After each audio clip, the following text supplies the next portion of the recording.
isa pa itong maliwanag pasasikat ng araw na diversion. Ito yung kaso ni Bong Revilla at magtataka ka. Bakit yung katulad ni Bong Revilla ang kinakasuhan pero si Tamby wala? Bakit yung dating senador, ang naging problema, karamihan, nandiyan dyan sa Congress, mga congressman? Sige, pag-uusapan natin yan.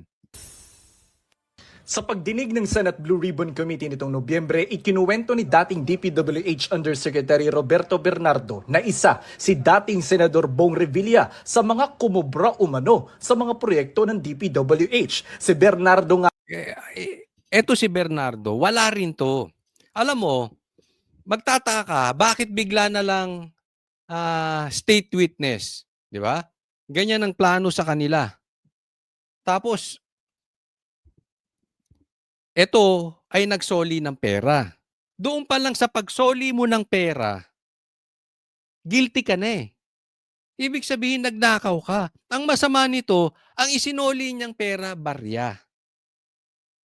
So ikaw na yung magnanakaw, ikaw na yung umamin ng magnanakaw, ikaw pa yung magiging state witness, tapos ikaw pa yung paniniwalaan, tapos ikaw ligtas.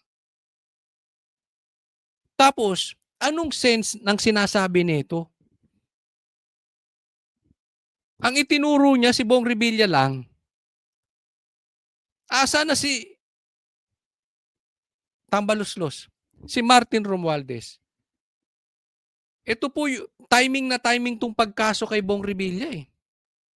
Timing na timing kasi sa Blue Ribbon magsisimula sa Lunes at itinuturo na si Tambaluslos, si Martin Romualdez. Matutumbok na yung mga amo nila. Pagkatapos si Romualdez ang ituturo, si Bongbong Marcos na. Pero ito, hindi niya tinuro si Romualdez. So, ito'y maliwanag pa sa sikat ng araw, idadivert na naman. Siyempre, gwapo, artista, galing sa artistang pamilya. At easy way out, si Bong Revilla. Dahil dati na may kaso. Malaking pangalan. Tapos ngayon, wala na sa Senado. Di ba? Doon pa lang makikita mo, perfect na tao si Bong Revilla to divert. Tatandaan po natin, anong nangyari kay Tebes? Di ba? Napatunayang hindi guilty. Pare-parehas ng senaryo yan. Ganyan din ang ginawang panggigipit kay Pastor Kibuloy. Ganyan din ang ginawang panggigipit kay PRRD. Sino ang hayahayang buhay? Di sila. Si Tambaluslos walang kaso. Niloloko tayo. Ang tanong dito, meron bang masustansya na sinabi ito? O yung mga pinagsasabi na ito para mapalayo doon sa tunay na mastermind. Diba? Kasi yung mga sinasabi nito, ang balita ko, yung sinampan niyang kaso, hindi na yun yung nasa preliminary investigation. Hindi na. At ang dinig ko pa nga dito, 4 na beses, di umano nagpapalit to ng statement. Iba na yung sinabi niya ngayon, iba na yung sinampa. Diyan pala makikita mo, may nagtuturo, may nagdidikta. At malamang-lamang yan para malayo doon sa tunay na mastermind. Araw mismo ang nag-deliver ng cash kay Revilla sa bahay nito, 125 million pesos. Naman lang may picture ka, di ba? Meron kang mga hindi puro hearsay lang, hindi puro sat-sat lang. Noong 2024 at 250 million pesos noong kampanya sa eleksyon 2025. After receipt of the 25% commitment, which were packed in 6 cardboard boxes, each containing at least 20 million, and 1 paper bag containing 5 million, I called up Senator Revilla to inform him the same is ready to be turned over to him. While the boxes were being unloaded, Senator Revilla and I talked for about 20 to 25 minutes. I asked him, Sen, bakit hindi ka nangangampanya? Senator Bong replied, okay naman pare, maganda results ng survey. Relax muna. Ngayong araw, kinasuhan ng Ombudsman sa Sandigan Bayan si Revilla kaugnay ng 92.8 million pesos na ghost project sa Pandibulacan. Kapwa niya Kinasuhan sa ombudsman. Balik natin dito kasi ito bata to ng ombudsman. Bata ito nito to si Utoy. Bata ito ni Boying. Kinasuhan sa ombudsman dati. Ito yung spokesperson niya sa DOJ. No? Alam naman natin, nasa survey, panalo to si Bong Revilla. Di ba? Nadikit lang ang pangalan nitong Bong Revilla sa mga Duterte. Ang napagkakadinig ko, hindi pumirma yung anak niya for the impeachment ni Sara. So, na-identify. Ito nga, ipinalit, ang nadinig natin dito, ipinalit doon sa, wala naman sa survey, pero ipinanalo. Naalala nyo, mayroong mga kakampwet dyan na nanalo. Pero talo naman talaga. Wala sa survey, biglang nanalo. Duda pa nga ako eh. Ito'y aking opinion lang ha. Hindi talaga, panghuling pumasok si Amy, hindi dapat si Amy ang panalo doon. Si Bong Revilla dapat.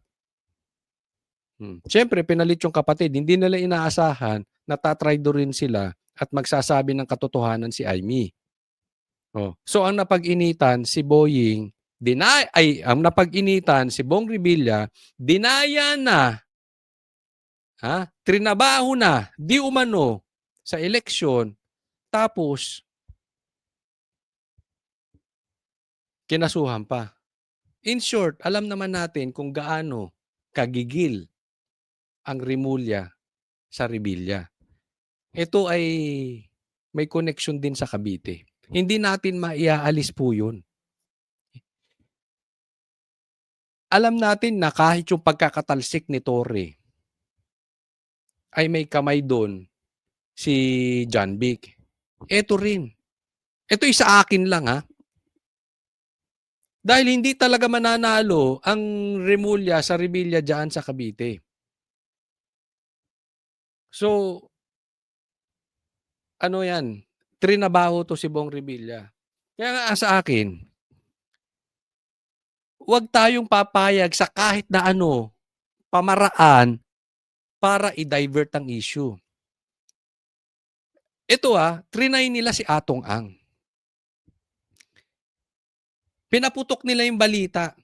Biglang inisyuhan ng warrant of arrest si Atong Ang. Diba? Bakit? Kasi nga magbu-blue ribbon na sa Lunes. Kailangan nila ng pantakip. Hindi natin alam, baka mamaya maituro yung kanilang amo si Tambalislos. Di umano. Wala silang pang-cover up ng pag-uusapan sa balita. Kasi trinay nila si Atong Ang. Ang problema, hindi bumenta. So, kailangan sila ng another cover up na balita. Ito si Bong Revilla. Siyempre, halimbawa, ako tanungin mo,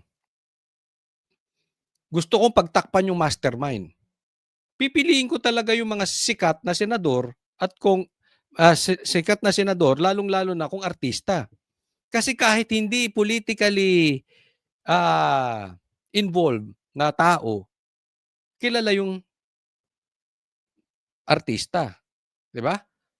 So easy target talaga si Bong Revilla. Pero hindi tayo dapat nagpapaloko sa mga animal dyan. Kahit na hindi tayo papayag na madadivert. Kasi it is public knowledge. It's safe to say that it is public knowledge na alam na ng taong bayan kung sino ang mastermind. Sinasabi na bakit palayo tayo ng palayo? Ombudsman sa Sandigan Bayan si Revilla kaugnay ng 92.8 million pesos na ghost project sa Pandibulacan. Kapwa niya akusado ang 6 na dating opisyal ng DPWH, kabilang sina Bulacan 1st District Engineers Bryce Hernandez at JP Mendoza. Sabi ng Ombudsman, nagsabuatan sila Revilla at mga taga DPWH para ilaban Yung mga state witness nyo, yung mga yung mga witnesses nyo, puro palpak. Ang pondong pampagawa ng flood control project sa Purok 5 Barangay Bunsuran, pero walang naitayong proyekto roon. Despite the absence of any actual construction, the respondents declared the project completed. Thereafter, to facilitate the release of the entire project cost, the respondents are found to have falsified accomplishment reports, issued fraudulent billing documents, and endorsed disbursement vouchers. Sabi Nino ni Bernardo, sabi Nino, ng mga magnanakaw din. Ako ginagamit ko lang yung term na magnanakaw kahit na para kasi madali lang intindihin, okay? Hindi kasi baka sabihin, hindi pa naman proven na yung sinasabi mo magnanakaw nga sila. Pero sila mismo Sila mismo inamin na nila. Kaya nga sila nagsosoli ng pera Dahil nangurap sila. So ano yung mga pinagsasabi mo, Utoy? Sino nagsabi niyan? Yung magnanakaw din? Sino nasa matinong kaisipan na siyempre, alang ilaglag mo sarili mo. Natural, magtuturo ka. Kahit sino ituturo mo. Kung kaya mo ituro ang Duterte, ituturo mo ang Duterte. Same, itong si Boying at saka to si Claire, same. Isipin mo to si Claire, maipasok ko lang. Sinasabi niya na bakit siya ang dinimanda ni Libiste, anong koneksyon at sino ang tao sa likod ni Libiste, bakit ako pinatatahimik? Anak ng teteng. Diyan pa lang sa pasintabi, diyan pa lang sa introduction ni Claire, pupunta na naman tayo sa Duterte. Ganyan. Of course, magnanakaw Ituturo niya kang sino-sino. Ituturo niya kahit si Lapu-Lapu, kahit si Magellan, basta mailigtas yung sarili. Di ba?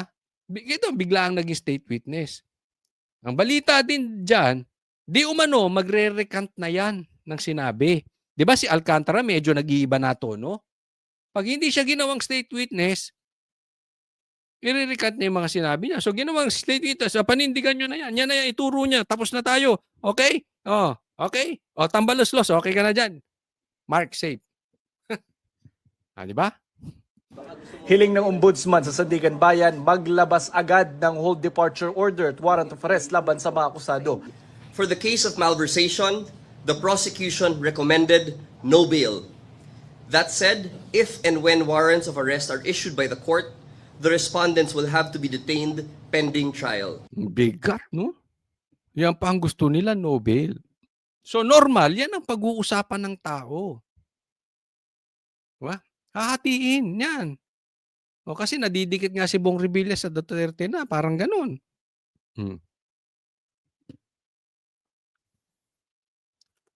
Ang lupit.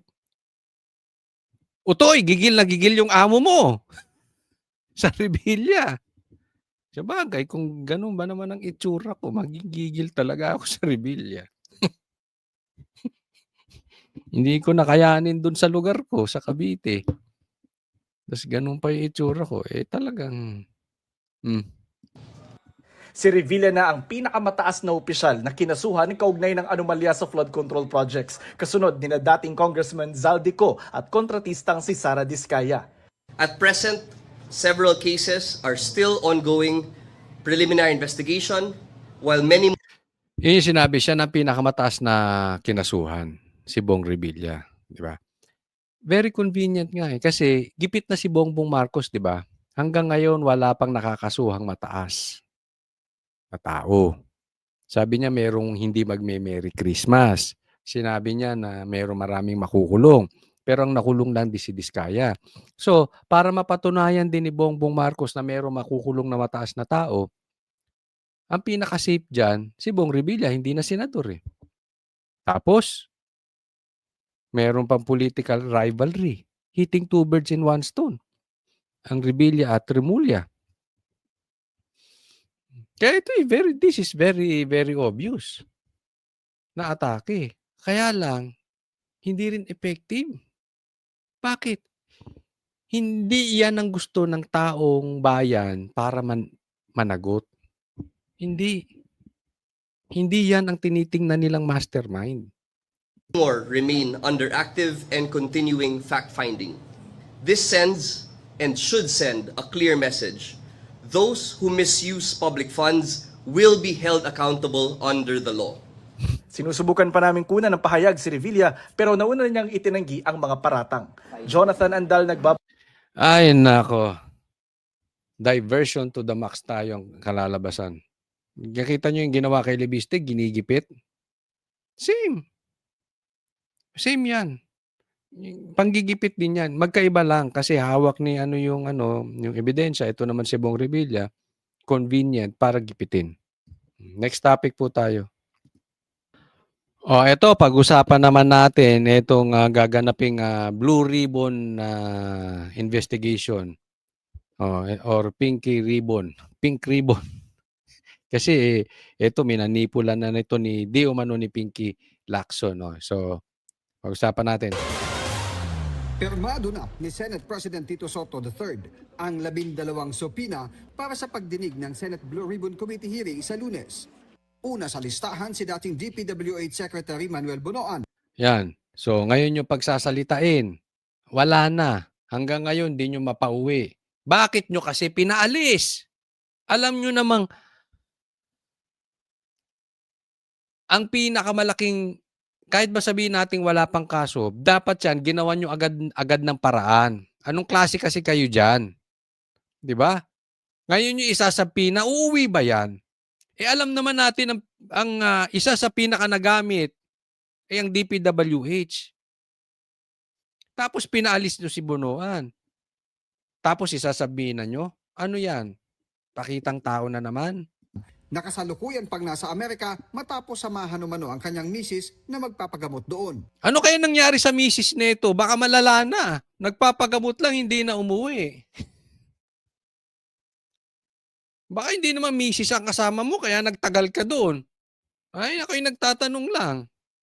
Una na siyang inimbitahan sa huling Blue Ribbon hearing pero hindi na nakasipot kaya supina na ang pinadala sa kanya ngayon. At kapag hindi pa rin nagpakita ay maaari siyang ma-cite in contempt at ipaaresto ng Senado. May legislative warrant siya na pwede siyang hulihin. So we will make arrangements with the US Embassy, the Ambassador Dave Romualdez, na kung pwede makipagtulungan, makipag-coordinate sa US authorities para maibalik siya rito. Kasama rin sa pinadalhan ng supina si resigned ako Bicol Party List Representative Zaldico kahit pa may warrant of arrest na rin siya mula sa korte. Una nang sinabi ni Lacson na nasa Portugal na si Ko. Yan, hindi nyo mapauwi. Diba? Anong issue ni Zaldico? Diba? Ang sabi ni Zaldico, sinabihan daw siya, wag na siyang uuwi. Tapos ngayon, sasabihin nyo, isasabinan nyo. Ayaw nga siyang pauwiin. Diba? Diyan ka na lang. Tapos siya ang gagawing fall guy. Siya nagsabi niyan. Si Zaldico mismo. So yung style nyo dyan, lumalabas, kayo rin na nagpaalis kay Bonoan. Tapos sasabihin nyo, diyan ka na lang, tapos isasabihin nyo, pakitang tao. Di ba?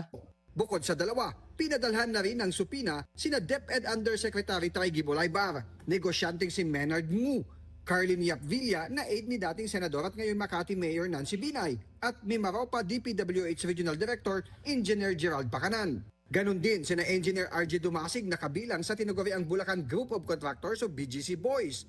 Dating sundalong si Orly Guteza na una nang tumestigo sa Senado pero hindi na mahagilap pa. Kita nyo. Sa kanyo isusubpina si Gutesa. Sabi, ituloy nyo yung hearing, tapos pagsalitain si Gutesa. Tinigil nyo yung hearing. Ayaw nyong pabalikin si Gutesa, ayaw nyo nang pagsalitain. Tapos ngayon, yung hindi na siya makita, isasabinan nyo. Ang galing nyo rin no? Yung nakaalis na, isasabinan ninyo. Dapat hindi nyo pinaalis. Yung dapat magsasalita at i-explain patungkol dun sa notaryo, hindi nyo pinagsalita. Si Zaldico, sinabihan nyo, wag uuwi, tapos isasabinan nyo. Ang galing nyo rin. Kaya, itong Blue Ribbon hearing na gagawin sa Lunes, manood po kayo. itaga nyo sa bato. Kaliwat kanan ng diversion gagawin. Pustahan? Sige, sige. Ilagay nyo sa comment section. Taas ang kamay na naniniwala yung hearing sa Blue Ribbon sa Lunes, diversion ang mangyayari. O doon, sige, doon naman sa ano, sabihin nyo, naniniwala kami, maayos ang gagawing investigasyon dyan sa Blue Ribbon sa Lunes. John Paul Estrada, Mark Teksay, DPWH NCR Director Gerald Opolencia at COA Commissioner Mario Lipana. Pag hindi siya dumating, papakontempt na namin siya, pa-issue namin siya ng warrant of arrest. Naku, may ganun-ganun ka pa, Pinky. Ikaw din yung nagsabing hindi ka bakla. But coach, bakla ba? Hindi ko alam. Hindi ko naman siya kilala personally. Minsan talaga na, kahit nga ako na pagbibintangan akong bakla, pero alam ng mga tunay kong kaibigan ang katotohanan. Na legit ito. Oy. At alam ito ng aking kapatid at aking magulang. But anyway, maputat. Bakit pa pag nakikita ko to si Lacson bakla ang napag-uusapan? Ipahuhuli daw. Sus! Pahuhuli, pinalis. Siya ng warrant of arrest. Kinumpirma rin ni SP Soto ang pagpapadala ng imbitasyon para kay Batangas Representative Leandro Leviste na idinaan kay House Speaker Faustino D. Si Leviste ang nagsapubliko ng umano'y Cabral Files o mga dokumentong naiwan yumaong dating Ang gulo-gulo din nila, no? Sa totoo lang, ang gulo ng gobyerno. Alam niyo kung bakit? Ano sabi ni Leviste sa interview niya? Papatayin siya. Pag pumunta siya sa Blue Ribbon, siyempre, isisiwalat niya ron. At maraming pangalan na malalaglag. So, ina-advisean siya. Kaya nga umiiyak na yung nanay niya. Isa ka pang fake news, Ping Lacson. Hindi siya ang umiiyak. Ang umiiyak yung nanay niya. Yan yung sabi ni Leviste. Anyway, pag pumunta raw siya, baka may hindi magandang mangyari sa kanya. So, in short, iimbestigahin niya, pinapupunta nyo, iimbitahin ninyo, tapos, may mananakot sa kanya. So, anong ibig sabihin? Lumalabas, parang nag-imbita ka ng tao na ayaw nyo naman pumunta. Ganun kasimple. Hindi, lukuhan yan. Diba? Pero, kung papatayin nyo naman siya, yung USB, na ikalat na niya. Alam niya na yung system. Malay nyo! Hawak ng Banateros yung USB. hindi namin hawak. Baka mami hindi niya binigay sa amin. Baka binigay niya kay kay Sir Jack. Nalagay pa sa alanganin si Sir Jack. Tuloy po. PWH Undersecretary Maria Catalina Cabral. Para sa agenda. Okay, next topic po tayo. So kanina napag-uusapan natin yung mga gaganaping investigasyon dyan sa Blue Ribbon, tapos yung hawak na Cabral Files nitong si Leviste. So patungkol lahat po to sa flood control. Diba? Skandal. Ngayon, pag-usapan naman natin tong ICI na di umano sila yung matinong nag-iimbestiga patungkol sa mga magnanakaw. Pasok. Well, it depends on how much work they still have left. Nakadepende sa natitirang trabaho ang magiging kapalaran ng Independent Commission for Infrastructure o ICI. Ito ang pahayag ni Pangulong Ferdinand Marcos Jr. sa gitna ng usap-usapang posibleng pagbuwag sa independent body. Bubuwagin na. Di umano yung ICI. Ilang kritiko na rin ang kumuwestiyon sa kakayahan ng ICI na mag-imbestiga sa flood control projects dahil iisa na lamang ang miyembro nito sa katauhan mismo ng chairperson nito na si dating Justice Andres Reyes Jr. Tinawag pang ICI, iisa lang ang member, pambihis. Daig mo pa kulto. Mag-isa ka lang. Ano ba ginagawa mo dyan? Lumayas ka na. Hindi, eto seriously Kasi, alam mo yung ginagawa ng ICI, parang wala namang power. Hindi binigyan ng budget ng Pangulo. So, sa madaling salita, hinog sa pilit. Si Bongbong Marcos mahilig sa ganyan. Alam mo ang tawag namin sa taong ganyan? Intro boys. Alam niyo yung bandang Intro Boys? Huh, yung kapanahunan ko yun. Intro Boys. Puro intro. Walang yung Bongbong Marcos. Nag-intro ka na mag-iimbestiga, gumawa ka ng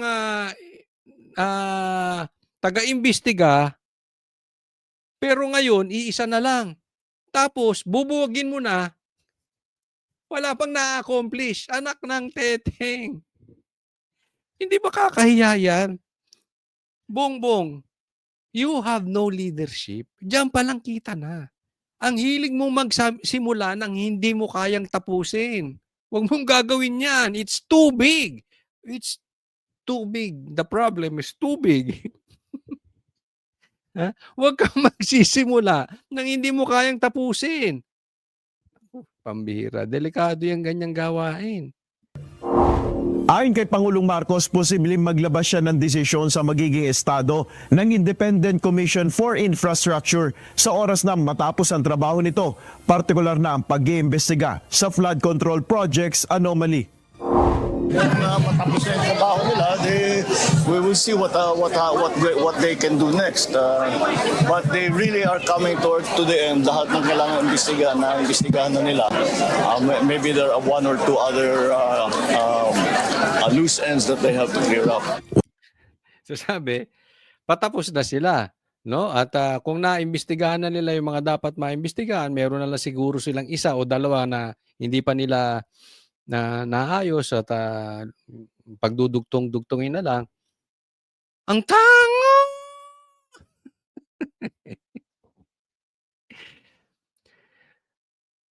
Ilang buwan na sila, wala silang na-accomplish. Pag-uusapan ba kung i-abolish, bubuwagin mo na yan? Iisa na lang ang member. Wala pang naayos. Ano lang dinaanan ng ICI? Pumunta dyan si Tambi, nag-executive session. Hindi nalaman ng publiko. Nagpunta dyan si Sandro, yung anak mo, executive session din, hindi rin nalaman ng publiko. May na-accomplish? Wala. May naimbestigahan? Wala. Kayo-kayo lang nagkakaalaman, walang nadinig yung taong bayan. Parang lumabas yung ICI, ang trinabaho lang yan, magpa-imbestiga, yung mga sangkot na mastermind na kamag-anak mo, pinsan mo at anak mo, ng executive session para lumabas silang malinis, tapos na. 'Di ba? Kalukuhan. Isipin mo, bubuwagin na yan nang wala pang na-accomplish. Same thing sa'yo, Bongbong Marcos. Matatapos na termino mo, wala ka pang na-accomplish. Baka mamaya mapabilis ka pa. Ha? Huwag naman sana madulas ka dyan. Nako, pambihira. Pag nadulas ka dyan, mataas-taas yan. May kalalagyan ka dyan. Kaya huwag kang masyadong magpaka-high. Ha? Huwag kang masyadong magpaka-high kasi pagka ikaw masyadong high at ikaw lumagakpak, masakit. So huwag kang magpaka-high, huwag kang magpaka-over high. Yung sinasabi, tinutukoy ko yung hagdan, ha? Huwag kang masyadong akyat na mataas, baka malaglag ka. Kasi pag super high ka, sobrang high ka, malaglag ka, delikado. Oh. So, in short, wala ka pang na-accomplish sa Pilipinas, puro pasakit sa ulo, pasakit sa puso ang ginawa mo sa Pilipinas, aalis ka na. Bagay, kung gusto mo umalis ka na. Wala ka rin pakinabang. Kasi yung ICI, tanggapin natin, masakit man sa katotohanan, wala din namang pakinabang.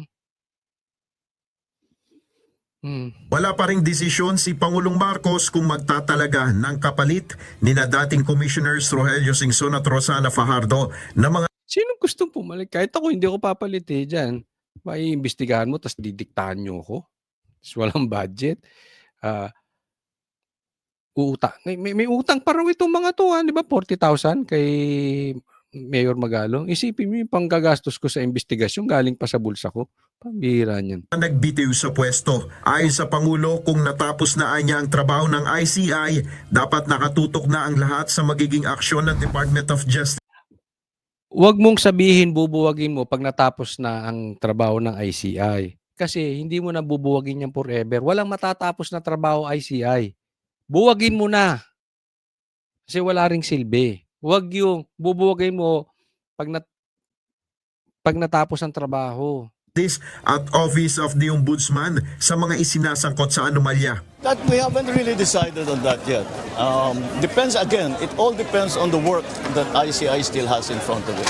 Pag kailangan pa, then we will. But if the work is done, May ng klaseng leader to. Indecisive. kung naibigay na lahat ng information sa DOJ at saka sa Ombudsman, then the focus now of the investigation will go to the DOJ and the Ombudsman. Ito ang sagot ng Pangulo sa ambush interview matapos niyang pangunahan ang inaugurasyon. Ay nako. Next topic na po tayo. Wag na yan. Ito po, balikan natin si Libiste. Maganda kasi ito dahil dito makikita natin na meron na talagang pagpaplano sa buhay niya dahil talagang grabe ang hawak nitong ebidensya at hindi lang patungkol sa flood control. Huwag nyo akong patayin. Dahil kung papatayin nyo ako, lalabas ang buong katotohanan ng mga ginawa ninyo sa DPWH. Mangiyak-ngiyak na siya. Oh. There are really threats to me right now. Dahil baka noon hindi alam ng iba ang ibang hawak ko maliban sa Cabral Files. Ang lumabas na sa media ay tip of the iceberg ko lamang. Kung ilabas ko lahat ng mga files na hawak ko, maiintindihan ng taong bayan bakit higit pa sa lahat ng ibang mga target, ako ang pangunahing target ng iba't ibang mga personalidad sa nakaraang mga araw at linggo. Alam nyo, naiintindihan naman ng taong bayan ikaw eh. Sa katunayan, sabi ko nga kahit grade 2 maiintindihan eh. Yung meron kang lalabas ka ng listahan ng magnanakaw tapos babanatan ka. Eh doon pa lang kita na natin sino itong mga sindikato na involved sa magnanakaw. Obvious yun. Kitang-kita yun. Maliwanag yun. Kahit grade 2 ka, paano kung grade 5 ka na? Paano kung matanda ka na? Mas naiintindihan mo yun. Mas alam mo yun. Pero sabi niya, tip of the iceberg lang yan. Tip of the iceberg. So, sa madaling salita, yung Cabral Files, hindi lang yan ang hawak niyang anomalya. Malay natin. Kasi sabi niya USB. Oh, di ba? Malay natin, nasa Banateros na yung USB. Malay din natin. Yung sinasabi niyang USB, baka meron din siyang hawak tungkol sa drugs. Speaking of USB. Di ba? Malay mo. Andun yung listahan ng mga nagpapatsesyon. May video yan. Malay mo, nandun din yung mga videos na group sex. We do not know. Kasi sabi niya, yung ganung kalaking iskandalo na Cabral Files, tip of the iceberg. So, ibig sabihin, di mas malala pa tong hawak niya. No, kung iisipin natin, ano pa bang lalala sa lintik na nakawan ng ghost projects? Baka nga yung mga adik, hawak niya yung listahan ng mga sumusuporta dito sa mga drug lords, gambling lords. At the more na inaatake ako, the more na nakikita ng taong bayan na tila may dahilan na nais ng iba na patahimikin ako, at ako naman po ay nakikinig sa payo ni Senator Ping Lacson na wag bara-bara. Wag! Wag! Huwag kang makikinig do'n, huwag kang makikinig do'n kay Pinky. Naku, iba ang ano no'n, iba ang, laman loob niyan si Pinky. Sige lang, bara-bara labas mo. Kasi ayaw niyang magsasalita ka, baka mamaya tamaan yung kaibigan niya. O baka mamaya nasa listahan siya, hindi natin alam. O baka mamaya, may video ka na nasa ano siya. Para sa akin, I don't agree. Kung ang magpapayo sa'yo si Pinky lang, wag na uy, wag na uy. Sabi nga niya, hindi ako bakla, hindi ako bakla, hindi ako bakla. Kaya yung mga hawak kong ebidensya, higit pa sa Cabral Files, ay hindi ko inilalabas. Pero ang taong bayan na mismo ang pwedeng makakita na tila may dahilan na napakaraming mga personalidad ay umaatake sa akin. Kung ako naman po ay walang hawak na damaging evidence, siguro marami naman pong ibang atakehin nila na lang.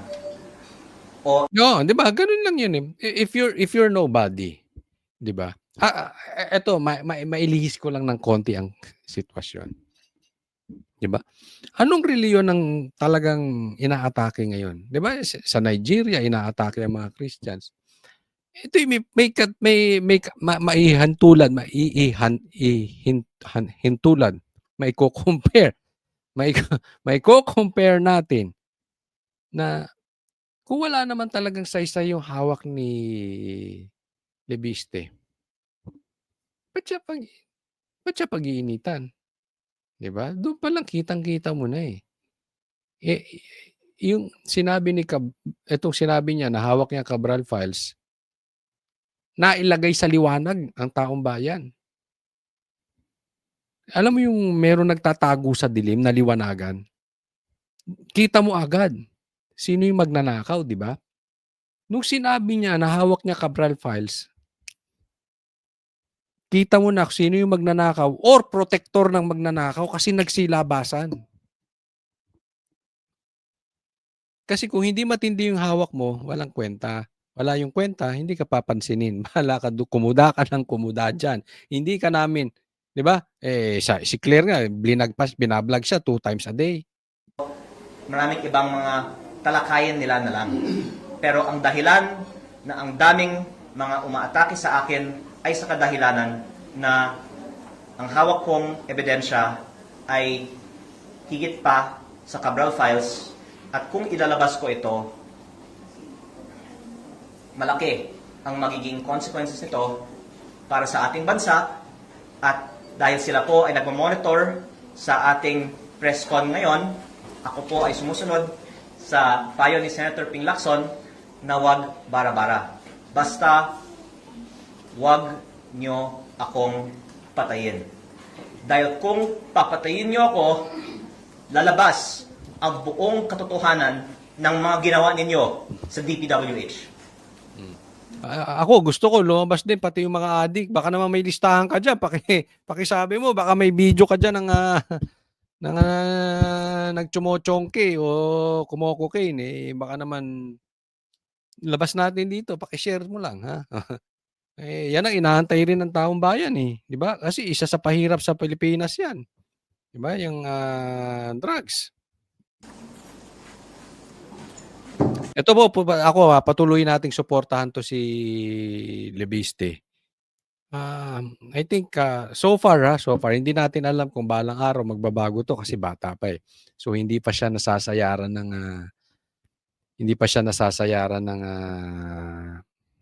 trapo. Hindi pa siya nasasayaran ng dungis ng sistema ng politika, no? But so far so good. Posible 'tong maging who knows, 'di ba? Magiging presidente 'to someday. We need this kind. Isipin mo sa ganyang bata, babangga ka. Buo ang loob nito. Alam mo nakita ko 'to para mai-share ko lang sa inyo. Kasi nga na-interview namin siya, no? If you will look at him, parang simpleng tao, simple person na idealistic, ayaw sa mali. Yun yung aking first impression sa kanya na educated. Kita mo naman sa figura agad, ah, laking mayaman. Pero doon sa kanyang how he handled it, magaling eh. May sistema siya. Pati yung pagsagot sa amin, magaling siya eh. At higit sa lahat, buo ang loob. Tinutumbok niya talaga. We need this kind of leader. So kailangan sana suportahan natin kasi bibihira yung ganito. Karamihan ng mga leaders may presyo. Ito wala. Bata pa, wag sana madungisan. Pero I'm sure hindi naman siya nagdodroga. Mahalata mo pag nagdodroga. Yun ang minsan nagiging Alam mo, kaya ako galit sa mga adik, may pasok ko lang. Kasi kailangan nila talagang suportahan yung kanilang addiction. Kailangan nila ng malaking pera. Gagawa at gagawa sila ng paraan para masuportahan nila yung addiction. So, hindi porket bata, hindi kinain ng sistema. May mga bata dyan, congressman. Alam nyo na kung sino-sino yung mga yan. Kinain na rin ng cocaine. Kaya kaaga-aga, addict na rin. Kaaga-aga, magnanakaw na rin. No? So, magbantay lang tayo patuloy. Huwag tayong papayag ma-divert. Kitang-kita naman natin ano ang first kanilang goal is to divert, ilayo sa mastermind. Huwag tayong papayag. Nako, delikado ka, Auntie Claire. Pasok. Pinag-aaralan ko po ang aking mga hakbang at nakita ko actually mabuti pa na magsalita siya kasi wala nang naniniwala sa kanya. Sino? Wala nang naniniwala kay Auntie Claire. Talaga naman. Mamaya pag-usapan natin lahat-lahat siya. Na magsalita siya kasi wala nang naniniwala sa kanya. Maaari natin sabihin na ipso facto revoked na ang prangkisa ng kumpanyang ito. Actually, nung una kong binunyag ito, baka nagulat si Yusek Claire kasi hindi niya napag-aralan ang batas na ito. Pero ito naman po ay nasa Google. At kung ginawa lang po nila ang kanilang homework at hindi lang po pang social media content ang kanilang mga vlog, hindi na nila sanang sinabi ito at hindi na sila sana napahiya. Yan. Teka muna kasi alam nyo, ako, payo ko lang kay Claire Castro. Total pogi naman si Dan Fernandez. Kontakin mo. May contact dyan ng presidente. Oo. Kontakin mo. Kahit talo yon, kontakin mo kasi yan si Mr. Google, si Dan Fernandez. Turuan ka paano mag-Google. Kasi hindi ka nagre-research. Okay lang kung ikaw mga pipitsuging vlogger katulad ko. Pero ikaw ay abogado. Ay, nakaw. Hindi po pwede hindi ka nagre-research. Wala akong nakitang abogado na bopols sa pagre-research. Baka kayo ni Gadon. Yan yung sinasabi. Pero alam mo, may bago ngayong Claire. May bago. Kung ayaw mo magpaturo kay Dan Fernandez sa paano magpa-Google, may chat GPT. Tanungin mo. Tanong mo si GP. Oo. Makikita naman yan sige. Sinabi ito at hindi na sila sana napahiya. Okay. Magandang tanghali po sa inyong lahat. Unang-una, nais ko pong pasalamatan ang Bayan ng Balayan sa pag-host sa atin ngayong araw na ito. At tayo po ay kakagaling lamang sa Regional Trial Court ng Balayan para magsampa ng kaso laban kay Yusek Claire Castro. Palakpakan naman niya. Palakpakan. Ayos yan kasi alam mo, tapat-tapat lang yan ito si Claire, walang pumapatol sa bagay. Alam mo, ngayon lang ako nakakita. May nakita na ba kayo na ganyan na spokesperson ng presidente? Diba? Walang pumapatol. Ayan, napatulan ka. Tapos ka ngayon. Dahil sa kanyang pagpapaka... Bongbong, ikaw ba pinapatulan mo si Claire? Hindi. Nagtatanong lang ako. Hindi kasi baka nag-aaway din sila. So, baka nagkakasagutan kasi alam mo na, minsan yung mga hirit ni Claire hindi maganda. Kaya tinatanong ko, Bongbong, ikaw ba papatulan mo si Claire? Kalat ng fake news.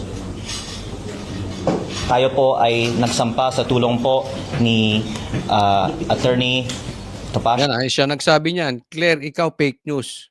Kaya nga sinasabi ng taong bayan na I cannot blame them. Ikaw na ngayon ang reyna ng fake news. Tanong lang yan ha, Claire. Totoo ba yun? Yun ang sinisigaw ng taong bayan eh. Ikaw na reyna ng fake news. Oh. Ng kaso kay Claire Castro for libel on her libelous statements tungkol sa aking solar power business.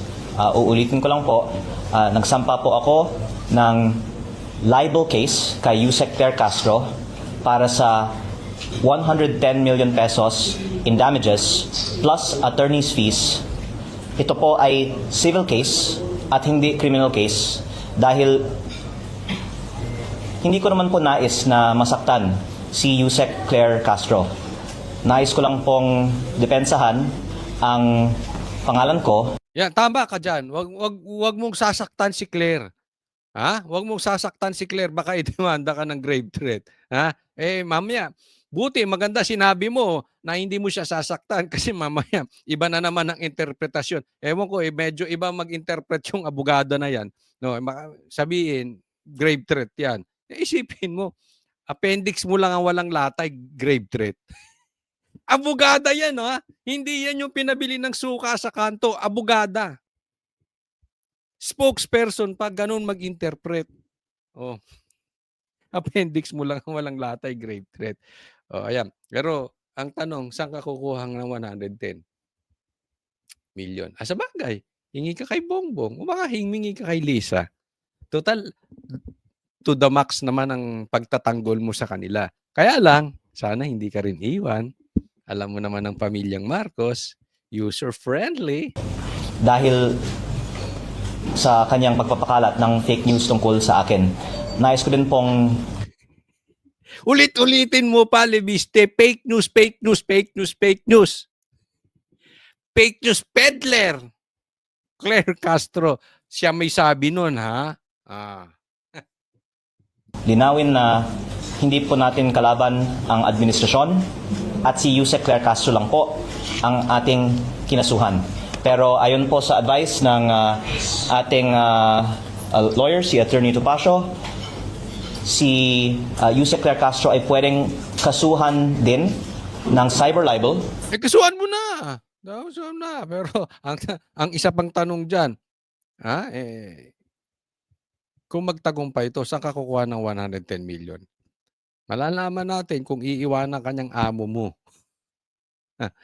Yung amo mong adik, di umano.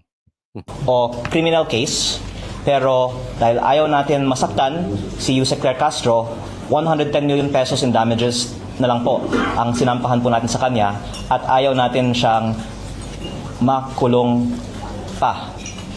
At pag-aaralan natin po ang ating mga susunod na mga hakbang pa sa kanya at sa ibang mga nagpapakalat ng fake news tungkol sa iba't ibang mga issue na nakikita naman po ng taong bayan ay nagpapalihis lang ng usapan mula sa tunay na issue ng korupsyon sa DPWH dahil si Yusek Claire Castro po kasi ay nagsimula ng kanyang mga vlog episodes tungkol sa akin, baka mga 15 na po ang kanyang mga episodes tungkol sa akin, tungkol sa kung ano-anong mga issue. Nung una, tungkol sa Cabral Files, tapos yung prangkisa na sinabi niyang binenta ko na hindi ko naman binenta. Fake news, fake news. Tapos yung ibang mga kontrata sa DOE na hindi naman na po sa akin. At kagabi nga po, hindi lang isa, dalawa ang kanyang episodes sa kanyang vlog tungkol sa akin. Ay, kumikitang kabuhayan si Auntie Claire. Hindi, alam mo kasi guest namin to nung nakaraang linggo. Pogi. Pogi ito. Pogi ito. Hindi ko alam, baka crush ni Claire. Baka crush. Ano yan? Pogi ito, maputi na bata. No, medyo lamang ng mga 10 paligo sa akin. Hindi, bata ito eh, bata. Akalain mo naman. 15 vlog na pala ang ginawa kay Lebiste. Tapos kagabi lang, 2. Pambira. Kumikitang kabahayan. Ha? Masarap bang gatasan si Lebiste? Pigang-piga si Lebiste. Kinatasan. Kinatasan si Lebiste. Katas na katas si Lebiste. Hindi, ang ganyan po kasi yan eh. Ha?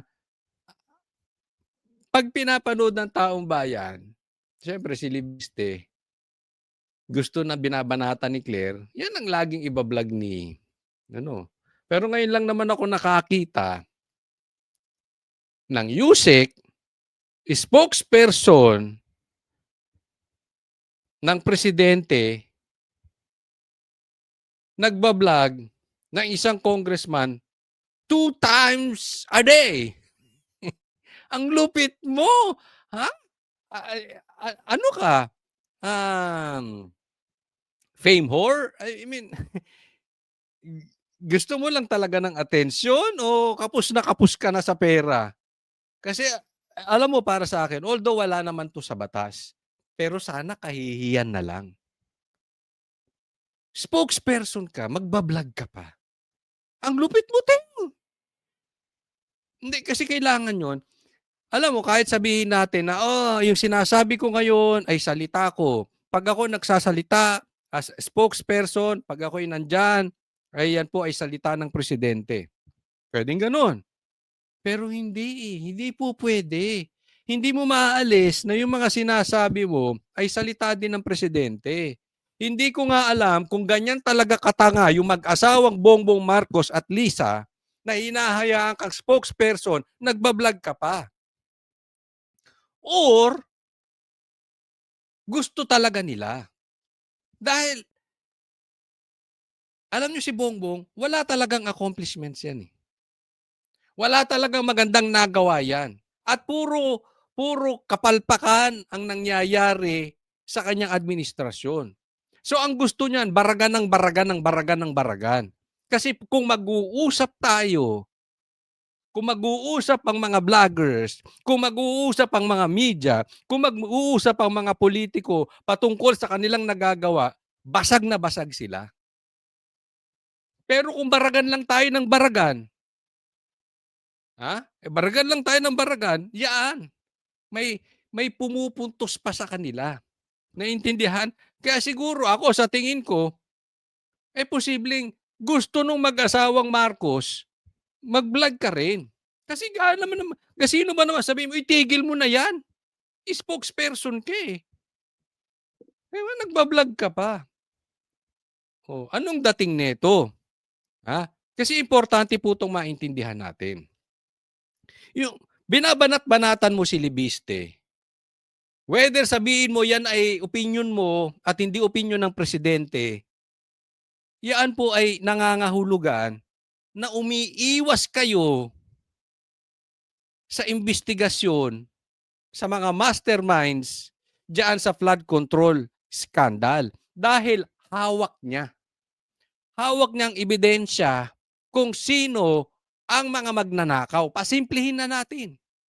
Sino yung mga buhaya, sino yung mga magnanakaw, at sino yung nagpapahirap sa mga Pilipino. Tapos isang spokesperson, babanat-banatan mo 2 times a day. 15 times mo nang binablog si Lebiste. Trolling na po ang tawag dyan. Yun na po ang tawag namin dyan. So anong ibig sabihin nun? Umiiwas. Whether directly or indirectly, yan ang titingnan ng tao. Umiiwas kayo na isiwalat niya kung sino yung magnanakaw diyan sa flood control scandal. Tigil mo na yung kakablog mo. Pero kung gusto mo, di ituloy mo lang. Hindi kita pakikialaman para magkamali ka na magkamali ka na magkamali. In fact, in some ways, nakakatuwa na she cares so much about me na... Kaya ang tanong ko rito, pumapatol ka ba sa senior citizen, Lebiste? Tinanong ko yan eh. Tinanong ko na yan nung di ba? Okay. Kasi pinipiga namin kung anong type niya sa isang babae. Hindi siya sumasagot. Pero tinanong ko, "May battle ka ba sa senior?" Senior. Ay! Iwas-iwasan mo yan si Claire ha, pambira ka. Dami na niya pong content tungkol sa akin, pero sana naman po purihin niya ako, wag niya akong i-criticize dahil lahat naman po tayo ay para sa good governance at laban sa korupsyon. Sana katulad ng mga iba na kakampi din natin laban sa korupsyon, magtulungan na lang po tayo para ma-achieve ang mga layunin ng administrasyon na wakasan ng korupsyon sa DPWH.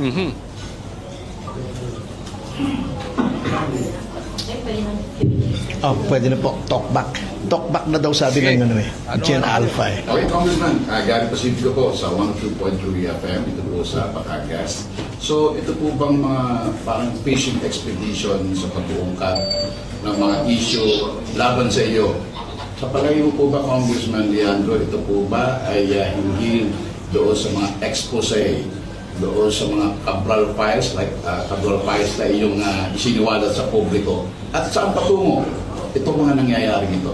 Ako nang sasagot niyan. Obvious. Di ba? Hindi, ang tanong nung media. Hindi, kahit naman ako yun ang itatanong ko sa kanya. Hindi ko sinasabing gano'n na kasi nung naging guest namin, yun ang talaga itatanong ko rin. No, para galing mismo sa kanya. But it's quite obvious na hindi naman siya dati pinapansin eh.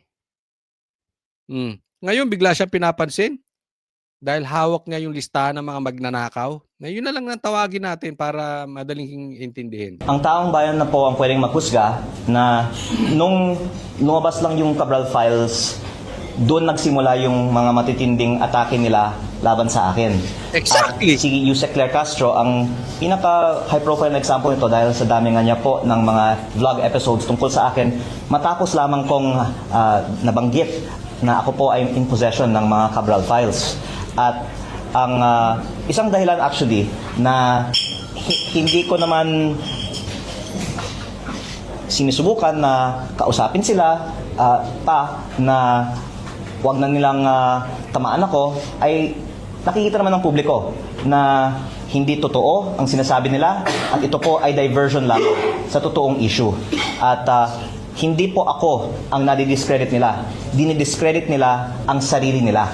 Kaya pinag-aaralan ko po ang aking mga hakbang at nakita Kasi ganito simple. Kaya sabi niya, dinidiscredit lang nila yung sarili nila. Halimbawa, sabihin ko sa inyo, hawak ko ang listahan ng mga adik. Hawak ko ang listahan ng mga adik na mga nasa gobyerno. Tapos biglang aatakihin ako nito. Hindi ba obvious? Kasi halimbawa ako presidente, hindi ako adik. Sasabihin ko, sige, labas mo yan. Gusto ko yan lista. Ako ombudsman. Hindi ako adik. Sige, ilabas mo yan. Gusto ko yan. Ako spokesperson. Gusto ko ilabas mo yan. Tara na. Oh. Halimbawa, ako ang mayor ng Davao City. Ay, gusto ko ilabas mo yan.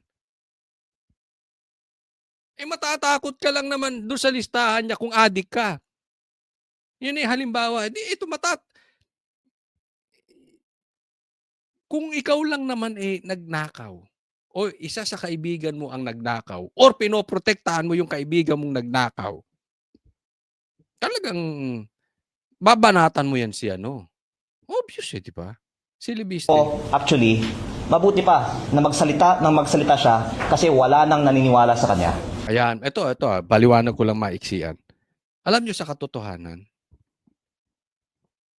yung mga sinasabi ni Claire, wala na talagang naniniwala. Meron siguro yung mga panatiko na talagang galit sa Duterte. May mga ganyan eh. Mga panatikong galit sa Duterte dahil meron silang kamag-anak na adik, naapektuhan ng kanilang pamumuhay dahil may buhay silang pang-adik or yung iba komunista. Meron po talagang crowd na ayaw lang sa Duterte.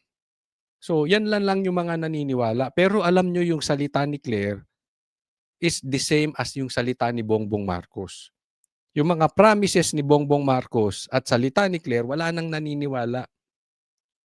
meron silang cult following na lang talaga. Kakaunti na lang yan.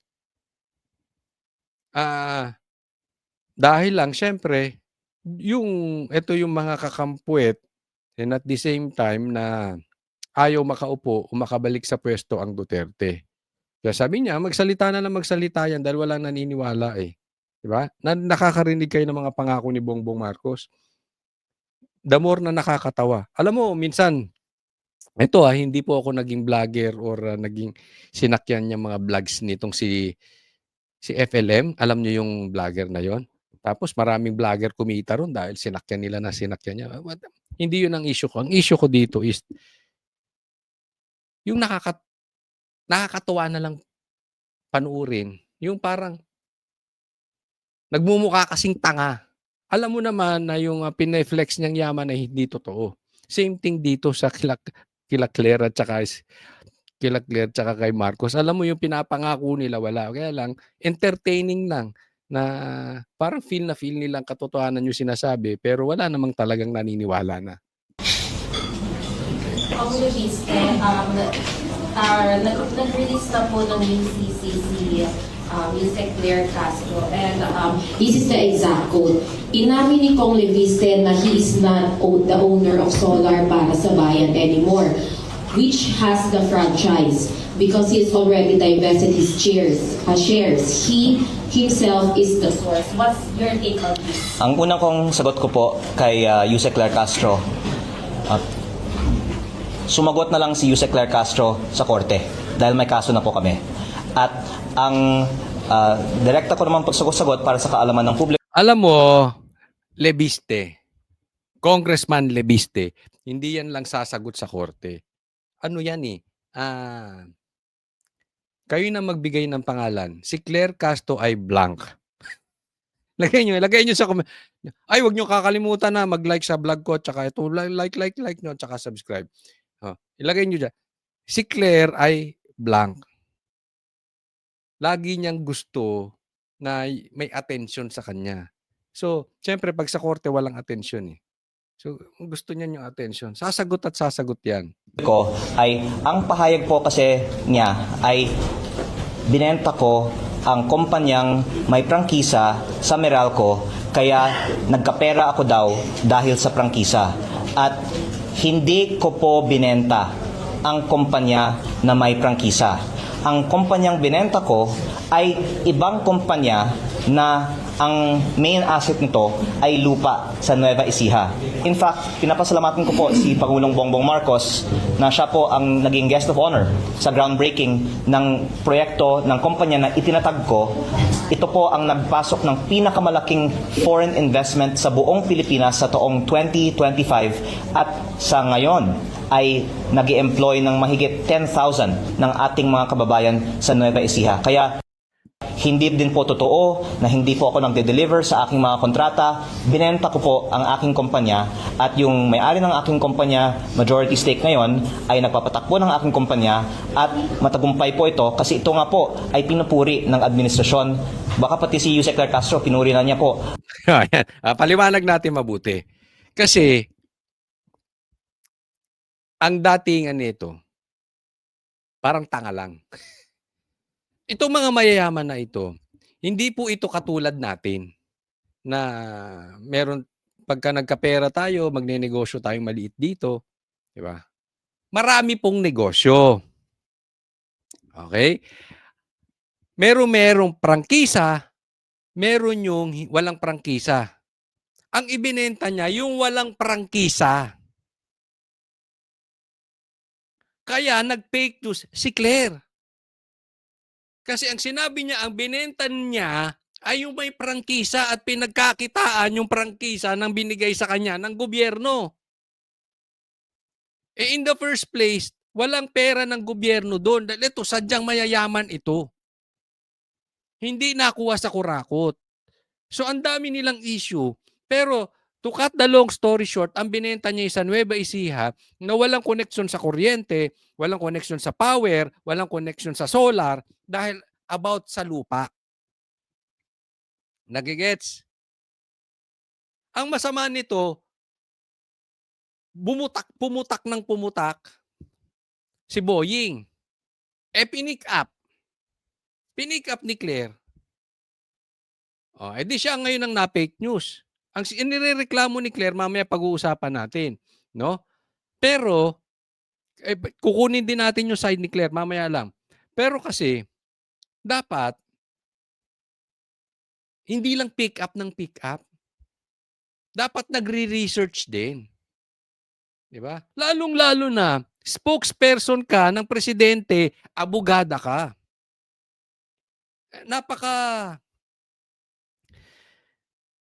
Napaka unlikely na isang abogado ganyan yung pag-augali.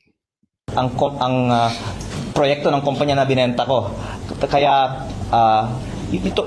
pero ang point po dito is parang naliligaw si Yusek Claire Castro sa daming mga kumpanya ko kasi yung alegasyon niya, binenta ko yung kumpanya na may prangkisa, yung binenta ko hindi yung kumpanya na may prangkisa. Yung kumpanya na may prangkisa naman, ito po ang nasabi ko ng status.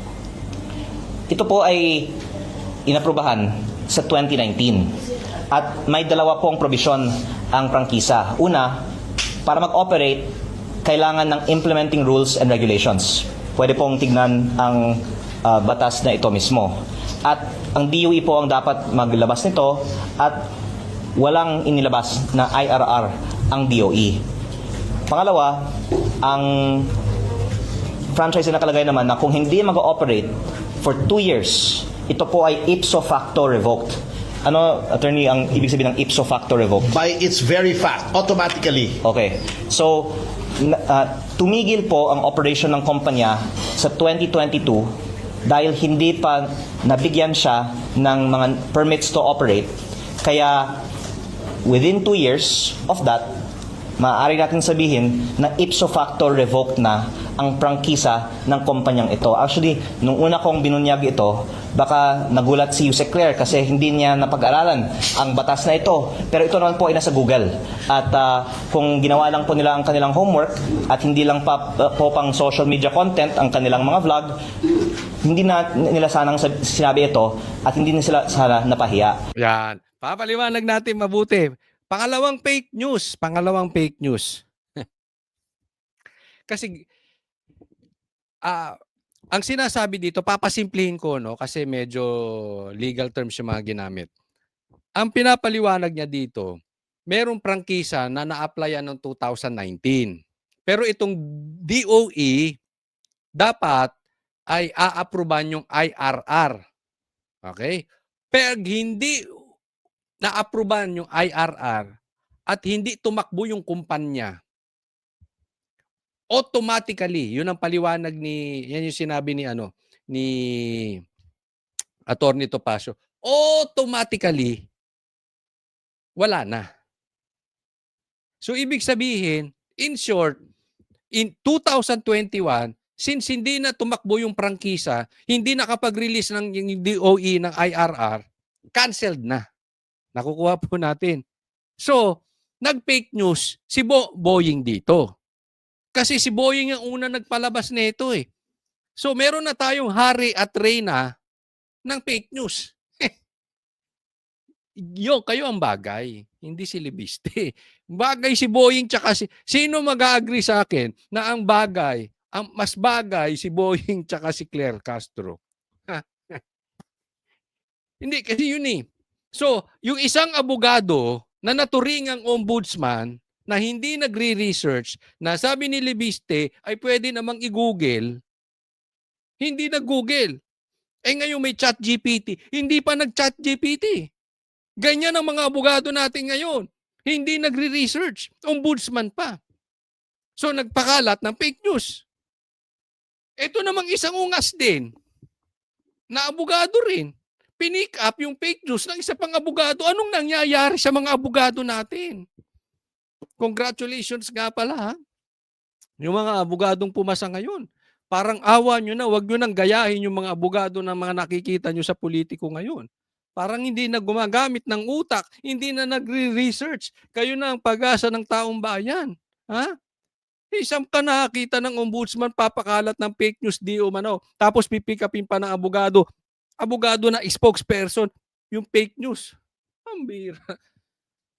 Magagalit si Gadon yan. Sasabihin sa inyo, mga bobo! Mga bobo kayo, mga ano kayo, animal. Ha? Nako. But anyway,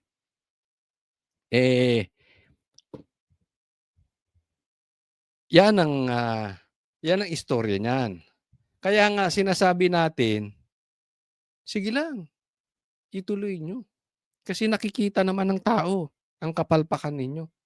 Na talagang sa desperation yung masiraan si Libiste, halungkat kayo ng halungkat, wala kayong mahalungkat dahil bakit? Malinis yung tao talaga eh. At dagdag ko din po na ang Kongreso ay nag-aproba din ng isang general law noong 2022 din na may repealing and amendatory clause na nakasaad na ang mga legislative franchise na may kaugnayan sa batas na yon ay thereby repealed or amended. At nakalagay po sa general law na ito na ang mga kumpanya sa sektor na yon ay hindi nangangailangan ng prangkisa. Ang kinalabasan po ng batas na yon ay walang saysay, wala ng visa ang prangkisa na ibinigay sa kumpanya ko noong 2019. Kaya sa maraming mga dahilan, wala nang prangkisa ang kumpanyang ito at wala na rin naapektuhan sa bagay na ito dahil mula 2022 may bago ng batas ang Pilipinas tungkol sa sektor ng kumpanyang ito. Yan. So, may bagong batas. Ang problema kasi mga matatandang abogado to mga. Hindi ko iniinsulto yung mga matatandang abogado dahil yung tatay ko matanda na rin eh. Of course. Alak na mas bata pa sa akin yung tatay ko. No? Pero abogado. Kaya nga merong team of lawyers kung tawagin. Imposible naman ombudsman, wala kang staff. Anong ginagawa nila utoy? Di ba? May mga utoy ka dyan eh. Ito namang nasa PCO, imposible namang walang team of lawyers yan. So dapat, nagpapa-research din kayo sa mga bago. Kasi ang issue dito, ba't mo binenta, pinagkakitaan mo yung may prangkisa na hindi alam, dapat alam ito ng Congress. Ba't mo ibinenta? Yun yung issue. Una, hindi naman yun ang ibinenta niya. Pangalawa, wala na yung prangkisa kasi nga meron ng bagong batas doon. Automatically, wala yung prangkisa. Konting Google lang. Konting Google. Next topic po tayo. Pag-uusapan naman natin, yung sagot naman, siyempre kailangan balansehin natin, yung sagot naman ni Claire Castro. Eto, syempre, para balanse tayo ng istorya, pakinggan naman natin yung sagot ni, ito ang tinaguri ang bagong reyna ng fake news. Di umano. Yes, good afternoon sa iyo, Ruth, at sa lahat ng nanonood sa iyong programa. Good afternoon po. Pak na pak ang lipstick ni ate. Tuloy mo yan, ating. Pak na pak ha. Tanaw po tayo, yaan sa pagsasampa ng libel sa inyo ni Congressman Leviste. Ano pong masasabi nyo dyan?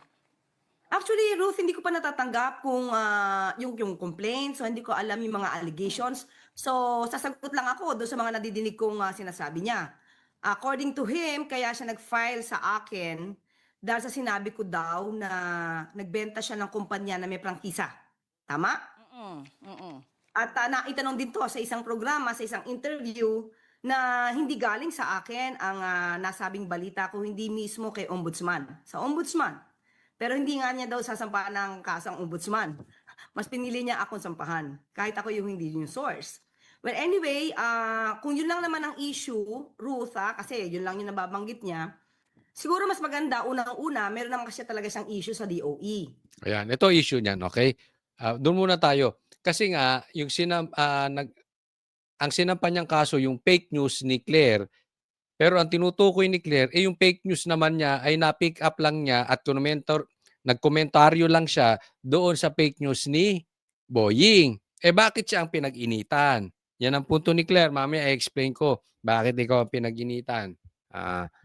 So mas maganda, sagutin muna niya yon kaysa ma-divert yung attention ng tao dahil baka mawala yung issue tungkol sa pagmumulta sa di umanong hindi niya pagtalima sa kanyang obligasyon dito sa kanyang mga solar firms At ito'y naging malaking kawalan sa ating bansa at sabi ni Secretary Sharon Garin ay naapektuhan ng 12,000 households. Yun ang sa akin pagkakaalalang sinabi ni Secretary Sharon Garin. So dapat masagot muna niya yan dahil talagang malaki ang epekto nito sa hindi pagtalima sa obligasyon. Yan, teka muna. So, ang sabi ni Claire, sagutin niya muna yung nawala na parang 12,000. I'm not sure doon sa exact Basta yung malaking nawalang power, 12,000 megawatts, etc. Di ko alam Hindi ko alam yung eksakto. Basta yun ang kina-question ng DOE na hindi na-produce nung kumpanya di umano nitong si Leviste. Ang sabi ni Claire, yun munang sagutin mo kasi mawawala tayo doon sa issue na naapektuhan yung maraming mga kababayan. Ang masasabi ko doon, Claire, kayo ang nagliligaw ng kwento. Ang totoong usapin niyan, hawak niya yung magnanakaw diyan sa flood control scandal. Tapos bigla nyo silang binato ng ganyan. Nagigets nyo?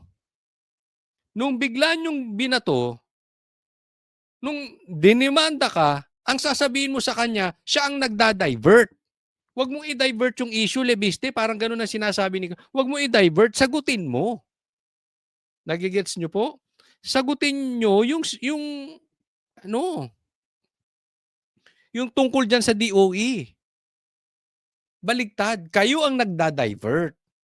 Ngayon, para sagutin yung issue na yan, hindi na nga siya dyan parte niyan. At hindi po yan yung ibinenta niya. Naintindihan? Na-explain na po natin yan kanina eh. Kaya nga parang talaga pong ito si Claire, ligaw na ligaw. Ha? Hindi, iba na po itong, hindi na siya parte ng kumpanyang iyan. Ito may prangkisa na patungkol doon sa power. Okay? Now, patungkol sa sinasabi niya na sinabi ko daw na hindi naman siya nagbenta daw siya ng kumpanya na may prangkisa. Hindi din sa akin galing yon. Mismong siya ang nagsasabi sa isang interview nung tinanong siya kung ano ang estado ng solar para sa bayan na siyang may prangkisa. Sinabi niya na hindi na siya ang may-ari at tinanong siya kung ito ba'y na-divest niya. Sinabi niya, oo, nag-divest siya. So hindi sa akin galing na nag-divest siya ng property or rather ng kumpanya na may prangkisa, kung hindi galing mismo sa kanya. Na makikita naman yan sa mga interviews niya. Ang issue nga dito, na-divest, okay? Bakit sa kanya mo sinisingil yung kakulangan na 12,000 na yung power na yun, hindi na nga sa kanya yun. Na-divest niya na. Iba na po ang katungkulan niya doon. Parang kung hindi ako nagkakamali, ay siya ay parang investor na lang doon. Wala na siya doon sa day-to-day na negosyo. Wala na siya doon sa manpower. So naiintindihan po natin. Medyo na nalilito na si Claire eh. Ang dinimanda nitong si Leviste yung fake news mo na sinasabi siya ay nagbenta. Iba naman yung binenta niya. Nagigets po? Kaya nga, kung meron kang doon na kayo magsagutan sa korte. Oo. Pero naintindihan po natin, magkaiba ata sila ng kumpanyang sinasabi. Hindi naiintindihan ni Claire kung ano yung na-divest na at wala ng prangkisa. Yung medyo pinanood ko nga rin po briefly yung kanyang briefing eh. Kasi ang sinasabi niya kasi, parang nagkamali daw po kayo sa anyway, masalimuot po yung mga kumpanya, no? Ang sinasabi niya lang po, tila nagkamali daw kayo, hindi daw kayo nag-research doon sa pagtukoy sa kanyang kumpanya na binenta, na hindi naman daw po niya binenta yung merong franchise. Parang ganun yung paliwanag niya, parang iba exactly, yung yan tinutukoy na kumpanya. Pero may binanggit din. Bakit naiintindihan namin, hindi niya maintindihan ni Claire? Abogado ta. Kasi siya, I mean, if you're just looking at yung mga companies na sinasabi niya, no? Pero ang sinasabi niya rin po ay tila kasi yung mga ganitong mga pahayag niyo daw, nililihis lang daw yung tunay na issue tungkol dun sa usapin po ng korupsyon sa gobyerno. Ruth, hindi naman sa atin nanggaling yung issue na to. Nagsimula ito kay Ombudsman sa kanyang programa. Doon nag-start ito. At ang sabi nga niya, di ba, hindi dapat lang nape-flip ang pag-aari, lalo na kung may prangkisa. At ito din naman, Wala ngang prangkisa. Ang kulit eh. Wala nang prangkisa eh. Ang sasabi niya, hindi galing kay Ombudsman. Alam mo, isa mo rin pagkakamali. Yan yung binanggit ko na rin kanina. Ang ingay po kasi. Di ba? Ang daldal mo eh. Ikaw ba naman, i-vlog mo siya 15 times.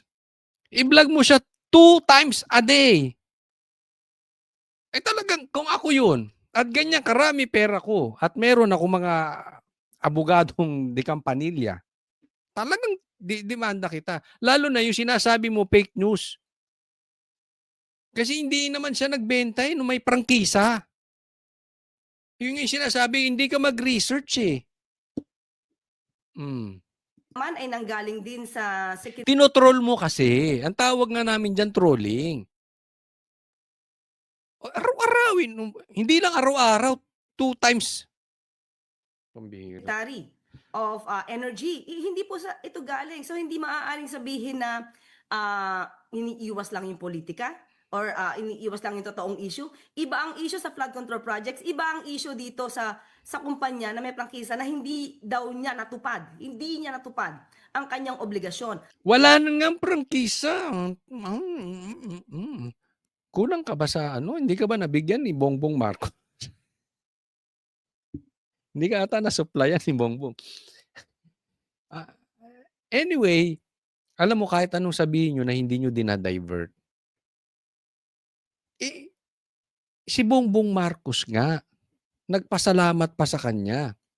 Dahil ito ang pinakamalaking pumasok na investment sa atin noong 2025. Kaya nagpasalamat si Bongbong Marcos sa kanya at may na-create na 10,000 na trabaho. Diba? So, ibig sabihin, okay naman eh.